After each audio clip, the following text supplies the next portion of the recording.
We gotta go. Come on, right now. You a guest anyway. You a guest anyway.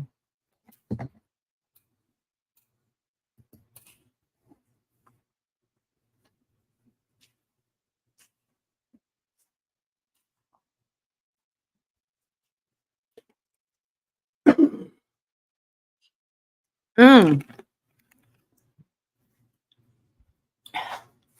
that was the absolute wrong time to be trying to take a shot. I did just take a shot, and that motherfucker went down very wrong. The bottle is right here. But anyway, anywho, if you have landed on my YouTube live on this here day, then you have stepped into Real Table Talk, where we roast, we toast, and we lay it bare, baby. The tea today is boiling hot. Stories are gonna be raw and rare, and baby, life is messy every day. So we gonna talk about it. We gonna serve it, and we gonna give it unfiltered, no cap, and no frills. Leave your judgment on the outside, honey, because if you come in here with that judgment bullshit, you gonna get served, fried, dyed, and laid to the motherfucking side. Did you hear me? All right, let's continue. Anyway, now that we got that understanding, I'm holding down today's Real Table Talk today and every other day until I do find an adequate co-host, but that is also kind of the topic of today. So we'll get into that a little bit later. But anyway, get ready, that being said, for a very intimate, no holds barred conversation where we're going to be talking about boundaries, toxic energy, why some people do not have no respect for your space, your personhood, or the friendship that they quote unquote say that they want to build in or establish with you, but then turn around. Listen, baby, we ain't finna get into that right now. We gonna keep this motherfucker structured, okay? We gonna keep this conversation very structured because I am known to ramble. So with that being said, I do have my notes in front of me, and if you got a problem with that, fuck you and go tell your mammy about it. Um, because like I said, leave your judgment at the motherfucking door, honey.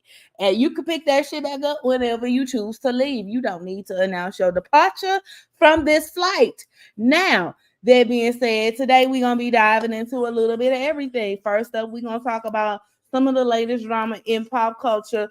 Two queens of reality TV, New York, Tiffany Pollard and Teresa John Gondis, yeah, baby. I'm not even gonna say that I have pronounced your name any type of correctly. Okay, so I'm just gonna leave that there. We're gonna call you Miss Teresa from this moment forward, cause I ain't even gonna lie. I did not get into Real Housewives to even know anything about your character. So that being said, um, Tiffany New York Pollard and Teresa, they were friends on House of Villains. And let me tell you, they got a little messy. So we're gonna be unpacking a little bit of that. So we're gonna throw a little shade, you know what I'm saying? Because it wouldn't be real table talking, baby. I didn't give you a little shade with your teeth. So anyway, we're gonna talk about all that drama. Then we're gonna get a little messy and we're gonna award a royal fuck up badge. And I ain't even gonna tell y'all who the royal fuck up badge is going to. The very first ever royal fuck up badge on Real Table Talk is gonna be awarded tonight, and I just want y'all to know. So get ready for that one. We also gonna be talking about um a little bit about adulting and adult. We have some little adult conversations. We're gonna talk about some social pain points. And then we also gonna do a little bit of poetry tonight. And that's pretty much gonna be the structure of what y'all can expect on Real Table Talk. I know our very first episode was a little bit off structure and a little bit off kilter, and that was mostly because it was an impromptu episode. Your girl just wanted to see how I just wanted to get a feel. Let's just say that. But anyway, going forward, I'm gonna try to use a little bit more structure. That being said, motherfuckers, hey, hi, how you doing? Y'all ready to get started? All right. So that being said, like I said, today's episode is packed, y'all, and we're gonna be exploring everything from what it means to protect your space and why some people just can't seem to do it, all the way up until the royal fuck up, and we're gonna do a little bit of poetry. So y'all ready to get on? If you ready to jump aboard this train, let's get started with Before the Culture segment. The For the Culture segment, kicking things off, like I said, we're gonna be talking about Miss New York and Miss Teresa. And baby, when I tell you they messy. You talking about two of today's reality TV's biggest personalities, New York and Miss Teresa. Now, if you watch season 2 of House of Villains, then you already know that they've been bringing heat, smoke, all that to everything that they've been doing. They started off as friends, but let's just say it ain't stay that cute for that long. I'ma leave that there. But anyway, to run that down, New York and Teresa came into the house as roommates, which low key surprised a lot of folks. But you got two really big reality TV legends, and we all know Tiffany New York. She's known for calling herself the HBIC on Flavor of Love, which let me go on record and say, baby, a real HBIC ain't gotta announce that she HBIC. Real HBICs ain't gotta make a lot of noise. Real HBICs move in silence, give a motherfucker a look, and shit start moving. But we just gonna speed on past that perspective. Um. Anyway. So then we got Miss Teresa. She's also known as a big personality, known for flipping tables and the such and bringing Jersey heat on the Real Housewives, which like I said, I've never really watched Real Housewives, let alone the spinoff that she was a part of. So I never really got a chance to know her character. And I remember Tiffany, I remember New York because Flavor of Love was one of the very first reality TV shows and one of the first ones that I watched. That being said, apparently they were teammates to begin with, and they had formed some sort of alliance, and they had some sort of mutual respect going on, and people thought that they were going to be a real power duo, excuse me, on the show and have some sort of longevity in the game. They were roommates, like I said, and it just all seemed to be, a vibe, sort of like Jersey meets New York, New York meets Jersey, the power dynamic that you always want to see, but you never see because they like black people. They ain't gonna never find no unity. There ain't gonna never be no unity between New York and Jersey. But that being said, I kind of had high hopes when I started to, do my little deep dive on them.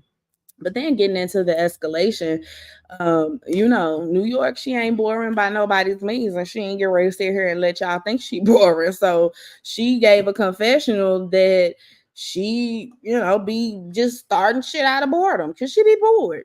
She get bored and she just start shit. She just start talking, and literally, I just wanted to shake some shit up and have some fun. I don't know what else to say about that. Y'all be asking about whether or not these reality TV beefs be real. Listen here, she just told y'all she is doing this for fun. She's doing it for shits and giggles because she was bored. So, and she is very confrontational. We know that from every other reality TV show that she has been on, every other TV show, movie, character she's played, everything she's done has been very confrontational. But anyway, like I said, y'all know New York. Now, I want to know from y'all, do y'all think she was just playing and being, that infamous New York character, or do you think that she really honestly got out of line and she crossed the boundaries that were set forth within their friendship? What y'all think? Now, moving forward though into some of their most notable confrontations, I'm not gonna lie, New York's line is probably my favorite. Her welcome to New York, New Jersey, like that chef kiss. Because quite honestly, New York is,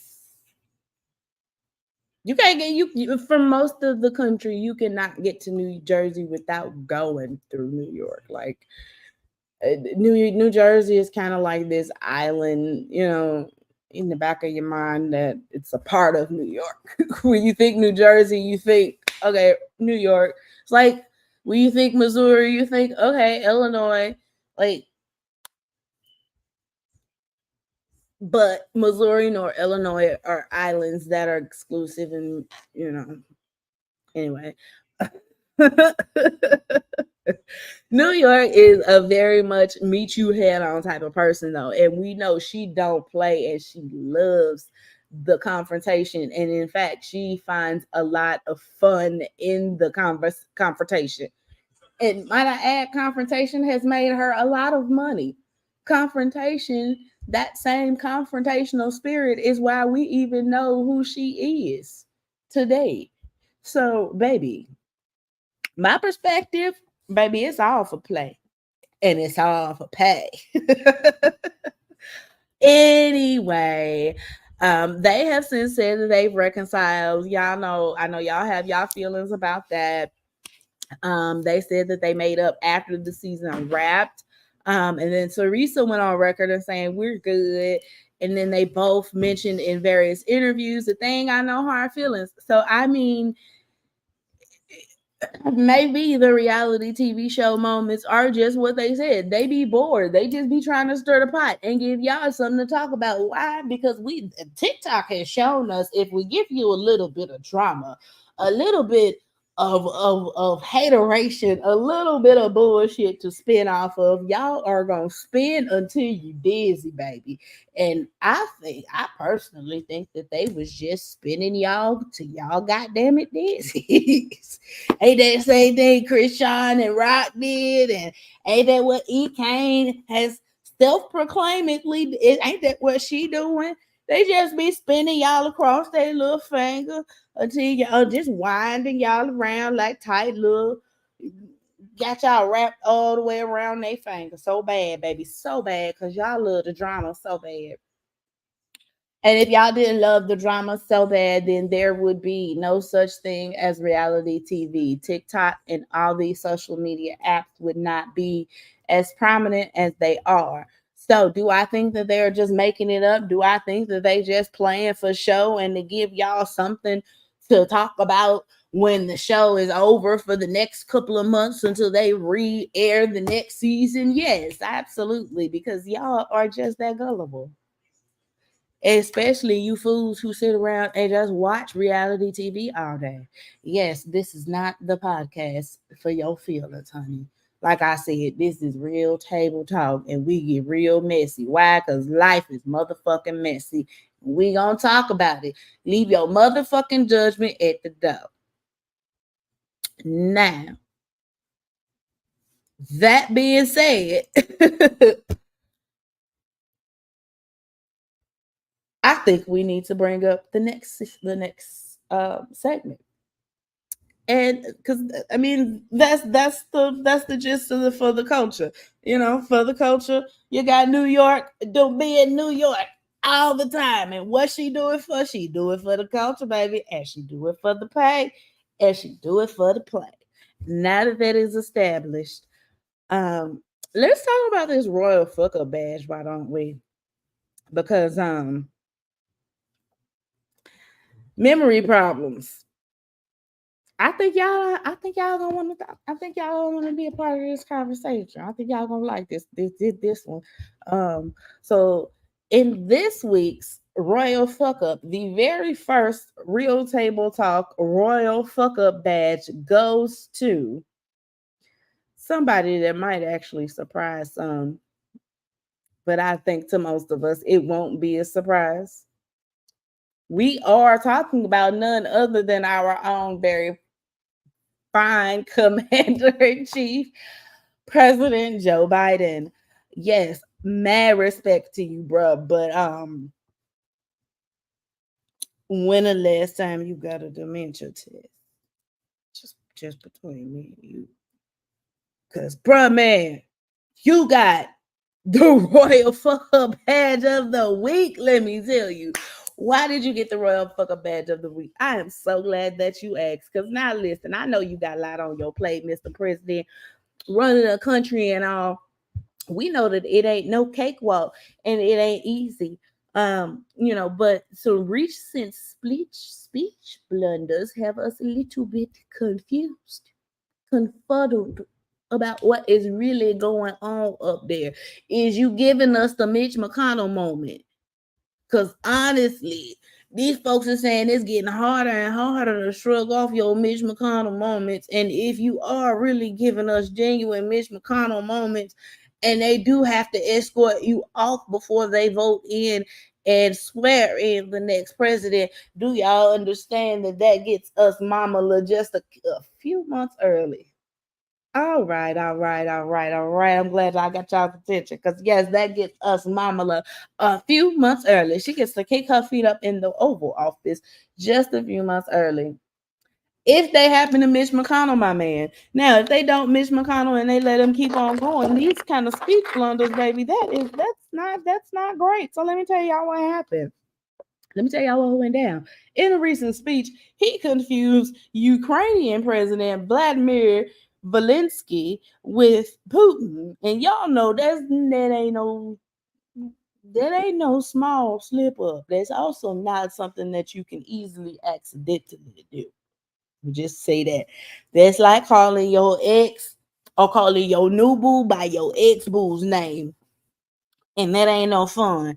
I ain't never accidentally called Nubu ex boo's name. Now I have intentionally called Nubu ex boo's name to check him and help him understand that, baby, there's a list.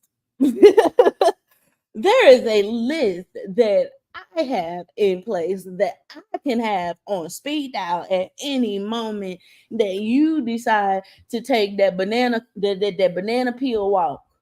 You know what I'm saying? You can take your little banana peel stroll all you want to, and when you get done and when you figure it out, I'm gonna be trying to hit the first number on the speed dial. Now, I've done that intentionally. I have never done that accidentally. That being said, it didn't stop there. He also went on to call Vice President Kamala Harris Vice President Trump.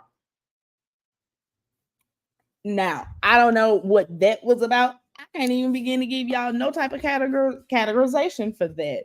I'm dead serious. But how do you mix the two up?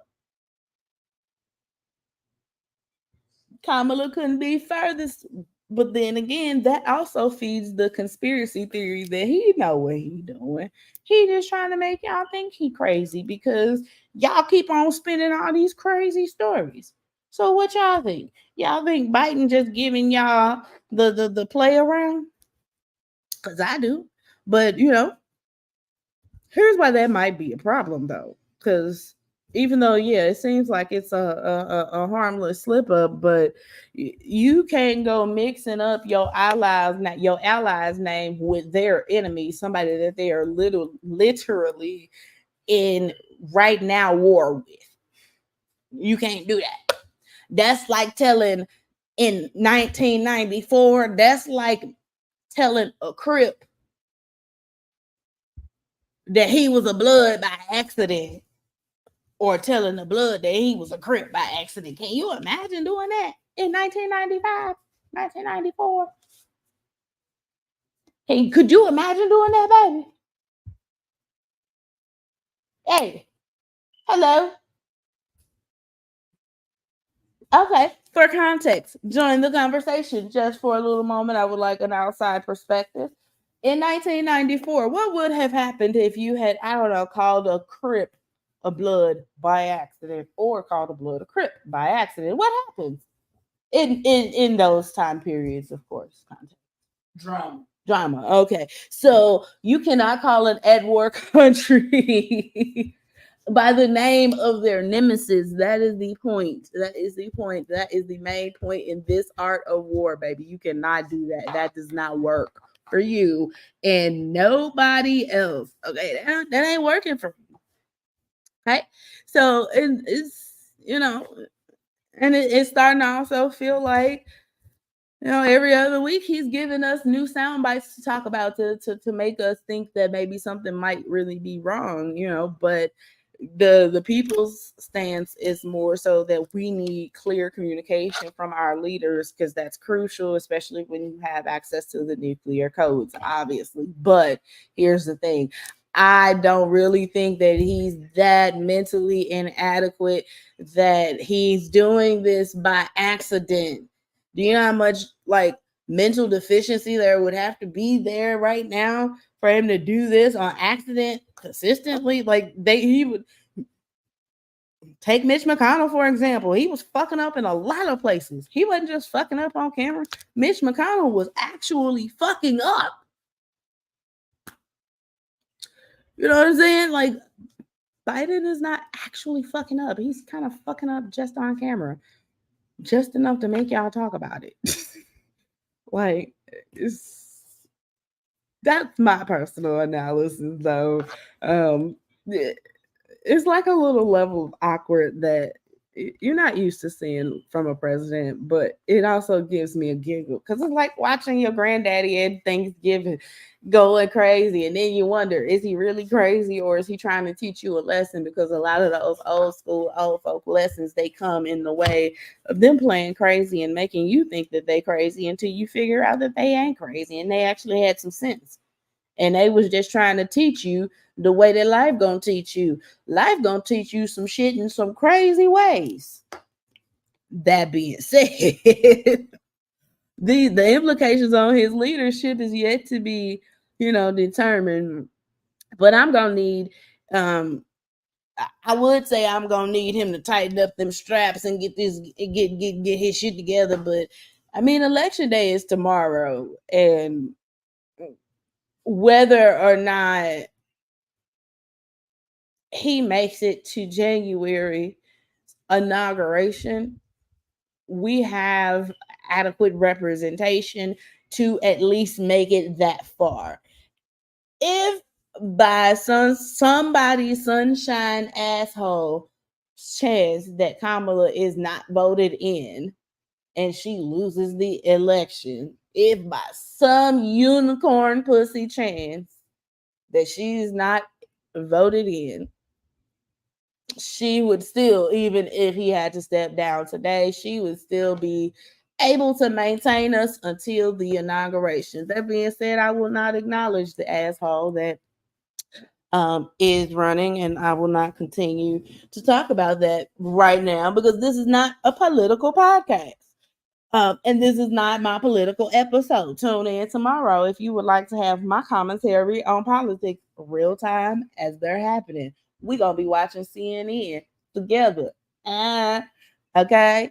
Anyway, that is the end of the Royal Fuck Up segment. Again, President Biden, get your shit together or step down and hand them keys to Mama so she can carry us into the new year and hopefully the next 4.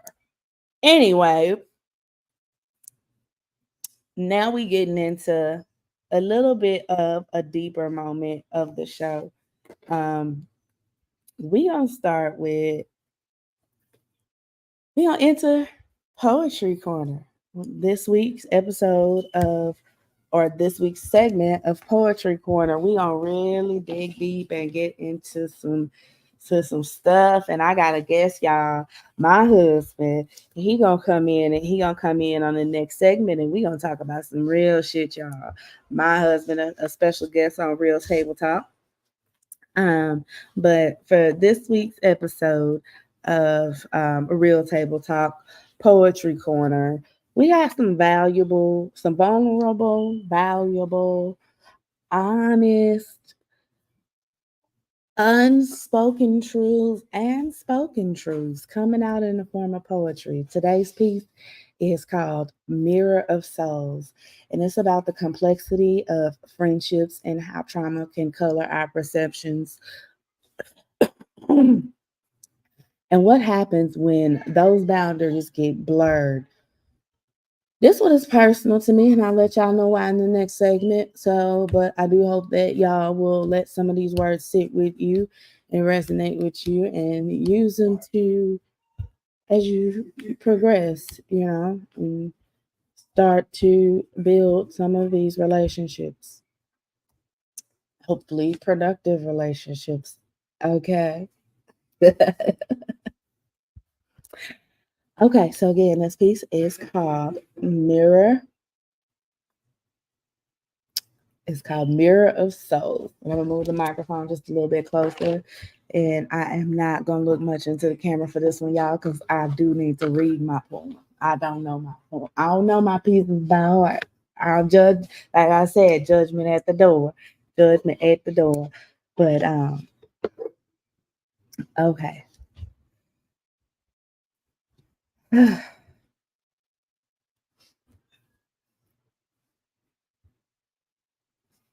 Forgive me, I don't do my poetry in public very often. So this I'm gonna give it a shot. I'm gonna give it a shot. Um, okay. What? You gotta make a stinky? Go get on the pot. Baby, she gotta get on the pot.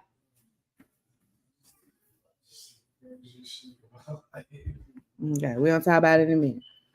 Anyway, so to the poem, like I said, it's called Mirror to the Soul.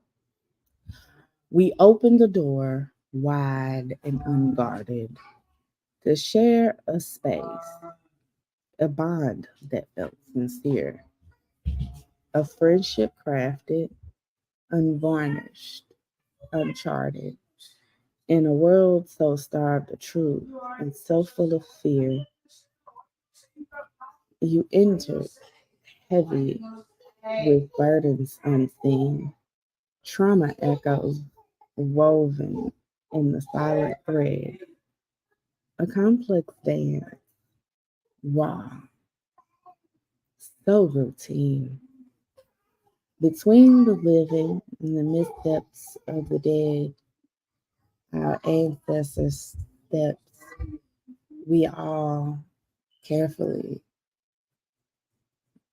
mix within our tread. And with that, we hold the light, a refuge born of care, no price, no debt, only hearts to mend. Yet somewhere beneath the laughter we may have shared, you harbored shadows way too deep to defend. And so we danced on the delicate line, and I reached with joy, arms open, soft and wide, yet felt you retreat, hesitant to intertwine. Understandably so, lost somewhere on the edges, refusing to confide. I understand you, sister. I understand you. But in these spaces where friendship should flow and expand, you grew distant, hollow, half present, no fear, not near. The boundaries you placed gave an invisible hand that I was left to play with no face. Left me wondering, questioning everything's now unclear. The words not spoken. But if they were, they would have been raw, unmasked, not shielded with fear. Because if honesty flowed as freely as breath, couldn't we have faced what the mirror asked? Or did the silence twist the truth? weaving shadows of death. I felt the rupture, trust's delicate fracture, wounds unspoken yet raw and exposed, intentions questioned, friendship's true nature. What was gifted so freely now feels imprisoned. What did you see when you looked at my hand? Stretched out, warm, genuine grace. Did trauma's filter distort where we stand really so bad that you can't even honestly take a hand?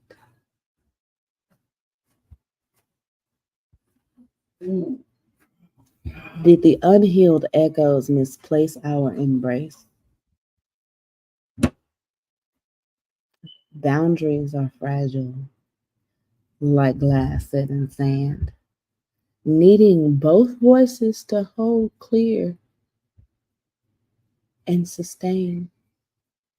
But yet, when the silence builds these walls that we try to maintain, these walls so tall and unnamed,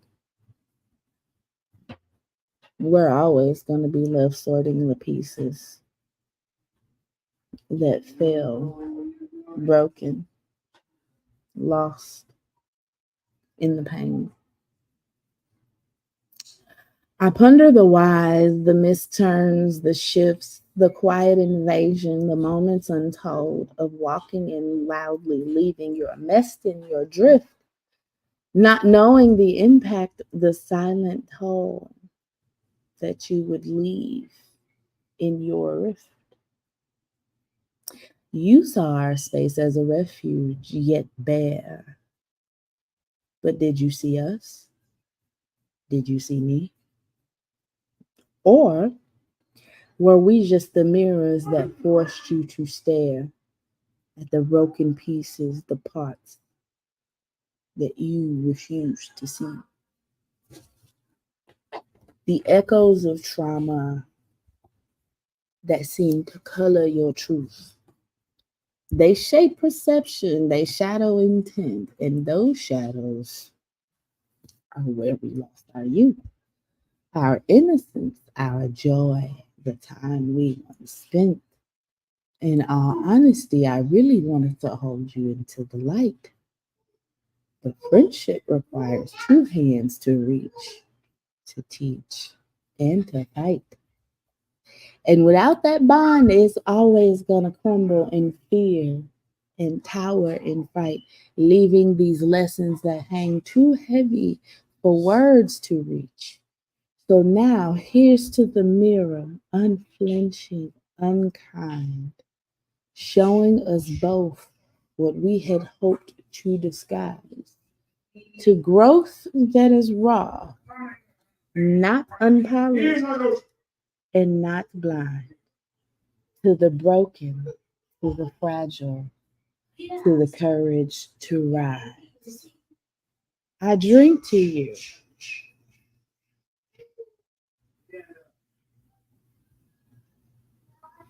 and I release this weight, the questions, the need to reconcile, never fully aligned, never fully attained. My hope for you is that in your mirror, a part of your heart is able to be freed. Because for me, my mirror, the scars of my past, my trauma has confined. I am no longer bound by those past struggles, those past missteps, and those past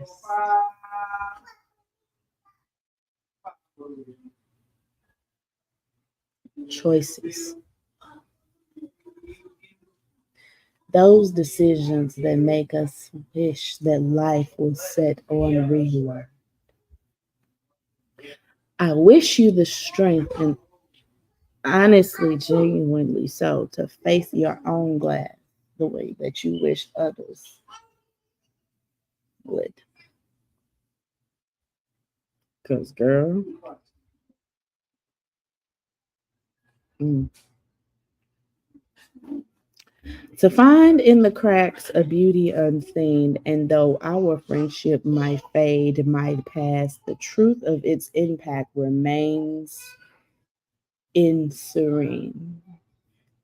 So I bid you, sis, walk in peace, get your healing, get your grace, and I will continue to hold our memories with gentleness, love, no shame, girl. And I'm also going to give you that grace. And perhaps in time, one day, we both will find a place. But until then, my bad, I bid you adieu. And don't be scared of that mirror, especially when that mirror is showing us both something that's very true. Okay. I finally finished it, y'all. I finally finished it. Oh my gosh, I just read my first poem on live. Okay, so first of all, that was hard. I do not read. I do not read. I do not put my poetry out there for like that for the most part. I probably count on one hand the number of times that I have done a public reading, whether it was on a live or in person. So kudos to me, first of all, for even putting myself out there in a way that puts my poetry on display. So kudos. Now, that was heavy. I know. Mirror of Souls is one of the ones. It really, so it's about those different layers that exist within a real friendship. And how we choose to open ourselves up, sometimes too wide, sometimes too quickly, and without realizing that not everybody is really ready to confront the man in the mirror. Everybody wants to say that they are real. Everybody wants to say that they want change. Everybody wants to say that they want the best, but nobody is ever really ready to be real. And when I say real, I don't need you to be real about me. I need you to be real about you, because everybody can be real about the person on the other side. But can you be real about the person on the inside? And that's what Mirror to the Soul is about. It's about having friends that you can mirror honestly.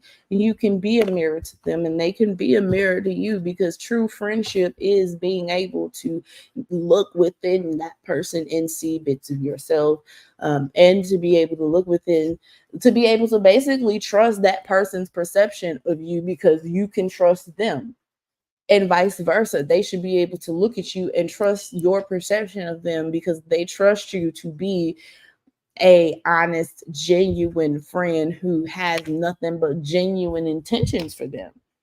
And when you have that sort of bond, it's not that uncommon for you guys to be a mirror into each other's soul. That honestly is what I think the very definition of soulmates is. Um, you know, but how often do, we jump into friendships and open ourselves up too wide, too quickly, and you don't really know what that other person is bringing to the table in terms of business, in terms of networking, in terms of friendship, in terms of association, in terms of relationships, in terms of any and everything, really. And that's where the line, boundaries are fragile like glass set in sand. Because to me that really speaks to how easily that trust can be shattered but also how easily that trust often is shattered because you build something that's so delicate and so precious and so, it's supposed to be guarded and protected. And then, so yeah, it only takes a moment to for it all to come crashing down because it's that delicate. Relationships are that delicate and we have to treat them as such. You cannot just treat somebody like whatever just because, oh, that's my girlfriend, so yeah, no, she understands that I'm just like this. No, she don't understand. She might understand that you like that, but trust me, even if she understand that that's just how you are, motherfucker, she wish you would change. She wish you would just not be like that. She wishes you would be more considerate. That's not how, and but that's what we want to identify as being real. Me being real means I don't switch up. No, that's not being real. Being real means me being honest. And being honest don't mean being an asshole. Being honest and being real, it means being accountable for your shit. Yo, being accountable for how you feel, because regardless of what somebody else said or regardless of what somebody else did, baby, that's your shit. That's your shit to deal with. That ain't theirs. But it's also why relationships are so fragile and so delicate and so precious, because once again, it only takes a moment. It only takes one misunderstanding. It only takes one message left unread for too long for somebody to spiral the fuck out of control on you. Like, for real. Like, and then here's the thing, like, why do they come into our lives with all of this trauma, with all this baggage, and all of this bullshit, and be like, oh, I don't want to be a killjoy. I don't want to come in always talking about my bullshit.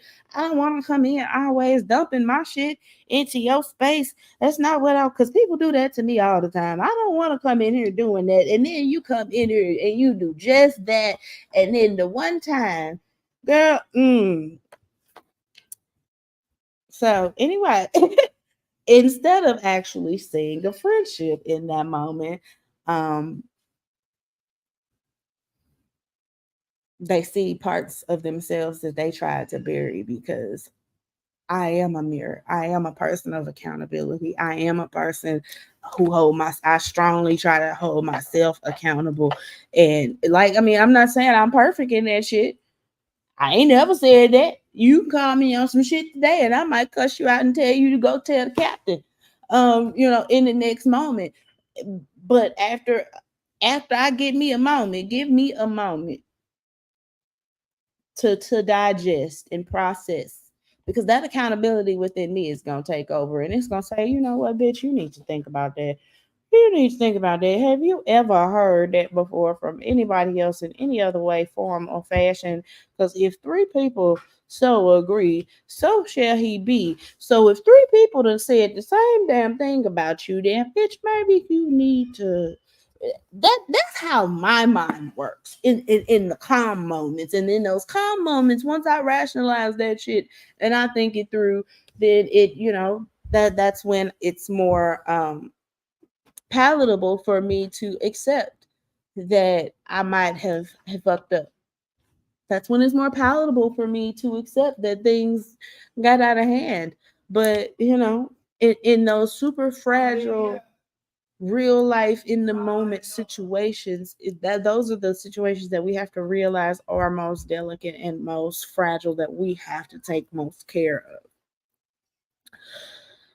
So the mirror in the poem, that being said, it represents the painful clarity that we need in real friendships. Everybody, I'm noticing, like, more and more in society, we're lacking real friends. People are really lacking real friends, and the generations that I come from, real friends, maybe they can come in and they can fix your crown with you, and yeah, you might get cussed out, but when I get done cussing you out, I'm gonna hand you a piece of chicken, I'm gonna hand you a shot, and I'm gonna hand you a joint. And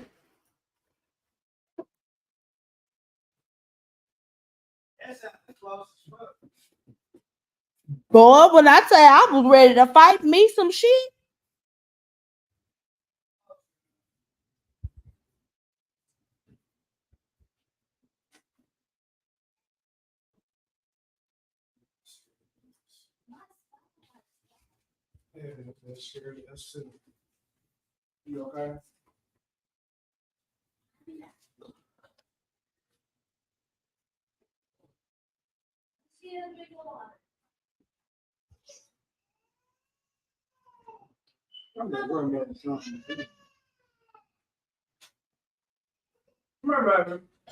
Yeah, that shit just scared the piss out of me too. Uh-huh. Yeah. Cheers to that shit. Hold on, I got to get my. I had to make sure I don't pee on myself.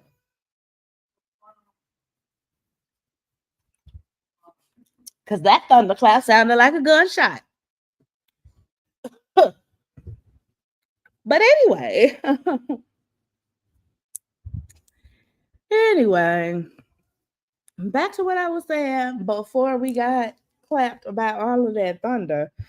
Um, the mirror in this poem, it really represents the painful clarity that, you know, comes with good friendships and with real friendships, because you have to have people in your life that can be real with you and that you can be real with, because those are the people that are going to be most genuine. You need that friend that's going to tell you, girl, don't wear that goddamn outfit. And yeah, everybody will agree with that on a very base level statement. But what about that friend that's gonna call you when you are giving a purely bullshit ass trauma response that requires healing?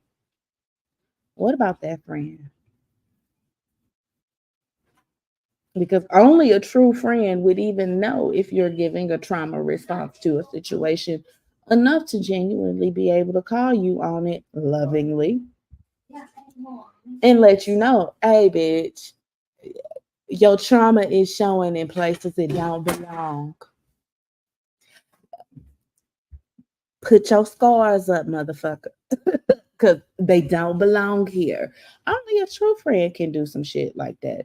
So, I mean, yeah, that's why I feel like the mirror in this poem is very reflective of that relationship that happens when you do have a, excuse me, true friend relationship. We truly get a chance to see ourselves within each other, and there's no room for mask. There's no room for capping. There's no room for faking. But then again, acknowledging not everybody is gonna be ready for that level of realness, that level of self awareness. That real time checking yourself, because okay, wait a minute. You told me what you had to say was really serious. So regardless of how I feel, how I might feel right now in the moment that you're talking to me, I don't care what I feel. You said what you had to say is really serious, so I need to check my feelings, put them bitches in my pocket, and hear what it is you got to say, and I can process and digest all of that with them big feelings later. But right now, it's important for me to hear you. You gotta have people that can do that, and if they can't do that, then or if they portray like they can and then show you that they can, baby, they're not a real friend. They're not a real friend. So that's why that mirror is that metaphor. But that mirror can also become a wall. And baby, when that mirror becomes a wall, mm, and you keep on running into that mirror, looking for the portal that's gonna take you over into Narnia. That mirror only take you to Narnia, baby, when shit's still sweet. After that mirror become a wall, baby, you gonna run into that mirror and find yourself broken into tiny little pieces that you may or may not be able to put back together again. Because again, when a true friendship, true friends, they don't they have the power, but they don't use it and they never will. But if you ever make them because you ever gave an offense that was that intense. Be prepared to sort through your life like Humpty Dumpty that fell off the wall, because that's about what you get ready to be doing for the next several months, trying to figure out where the shit went wrong. Because if you got a friend like me, baby, when I read you for filth, I told you about yourself, and I did so in a very loving way. And when I got done reading you and I put that ass on block, and you get to thinking about that shit 2, 3, 4 days later, and you trying to come back and apologize, motherfucker, you can't get through. Mm-mm.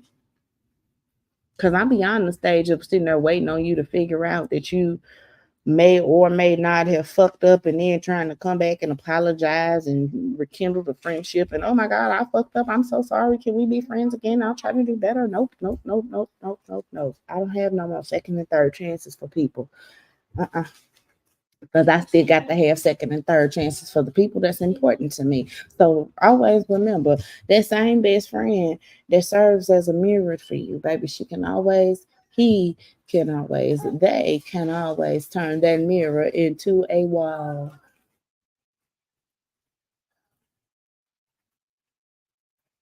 Now, I want to hear from y'all. If you have ever felt like you had a mirror that you was holding up for somebody that you cared for, and you was expecting them to hold up a mirror for you too, because let's look at ourselves together and try to heal together rather than trying to let the outside world attempt tear us apart in the name of attempting to heal us, because that's all outside gonna do. Outside gonna tell you that they try to check you and help you and heal you and make you better, but outside is really trying to break you and make you succumb. So I think it be more beneficial for the inside circle. So everybody in the circle, just hold the mirror for the next person, honestly and genuinely. And if we are all honestly and genuinely holding our mirrors, then we can always honestly and genuinely see ourselves.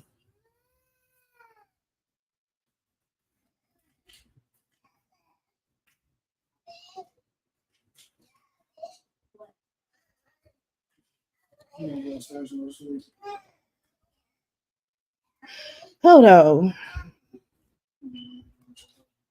Cause am I not why y'all just sit here with all this noise in the background?